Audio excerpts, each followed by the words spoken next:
Now, although the Russian President Vladimir Putin says that he wants a ceasefire in Ukraine, Moscow has imposed its own set of conditions to Washington's ceasefire proposal. So what options does the American President Donald Trump have to make Russia accept this proposal? Our next report gets you the details.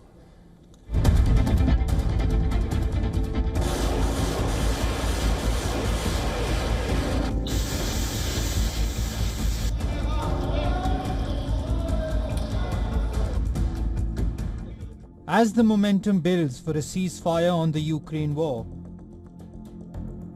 Ukraine seems to have lost a vital bargaining chip, ceding captured territories in the Kursk region. Russian President Vladimir Putin says his forces have surrounded Ukrainian troops in Kursk, a claim that the Ukrainian president has countered.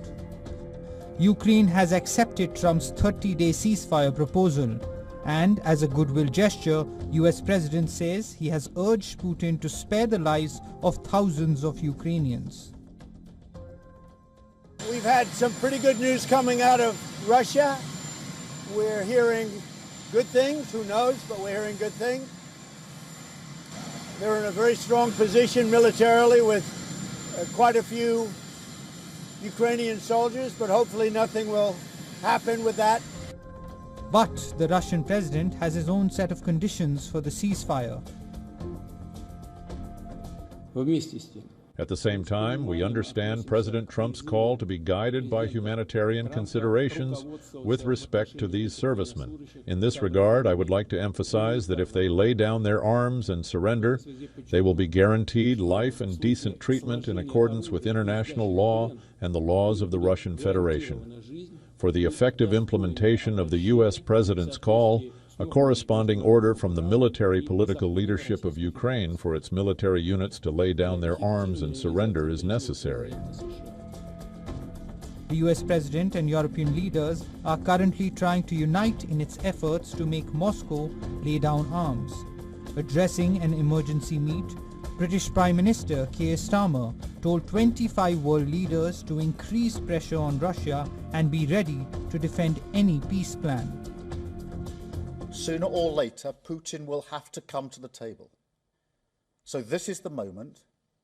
Let the guns fall silent. Let the barbaric attacks on Ukraine once and for all stop, and agree to a ceasefire now.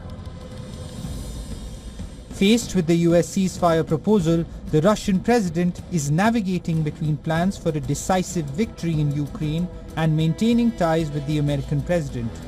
On the other hand, the US president, in his quest to secure peace in Ukraine, seems to have two options to pressure Moscow. The first, to intensify sanctions on Russia, and the second, to pressure countries to stop providing industrial supplies to Russia. With little room to expand primary sanctions, Washington may turn to other countries that share good trade relations with Moscow to stop supplies to Moscow. Last year, the US Treasury named the countries supplying advanced technology to Russia. The list had 275 entities across 17 jurisdictions, in countries including India, Turkey, China and Thailand. Washington might also target the supply chain that provides Russia with dual goods that aid its war machine. The same materials are developed by the US, Europe and United Kingdom. The US president says he was sarcastic when he promised to end the Russia-Ukraine war in 24 hours, but is adamant he will be successful.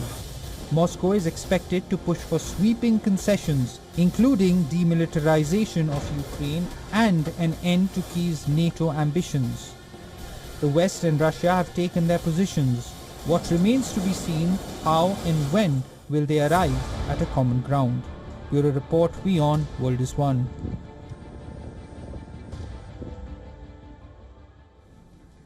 For all the latest news, download the WION app and subscribe to our YouTube channel.